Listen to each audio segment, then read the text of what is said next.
করতেছি এই জন্য। হ্যাঁ, না না, ঈদের আনন্দ করবো, আজকে রাত্রে ঈদ, এতটুকু স্যার,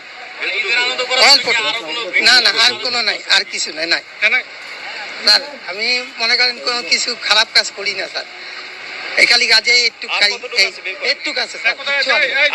আমি বিশ্বাস করেন, হ্যাঁ, যতটুকু আছে সুন্দর মতো বের করে দেন, কিছু হবে না। না না, দেখেন আমি যদি থাকতো আমি পুরাটা খুলে দেখাই দেবো, সমস্যা নেই, তাই না?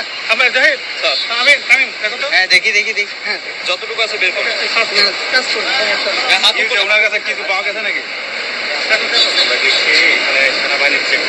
দর্শক, আমরা আপনাদেরকে দেখানোর চেষ্টা করছি সেনাবাহিনীর বিশেষ তল্লাশিতে একজনের কাছে গাঁজা পাওয়া গেছে এবং তাকে তল্লাশি করা হচ্ছে তার কাছে আরো কোনো গাঁজা রয়েছে কিনা।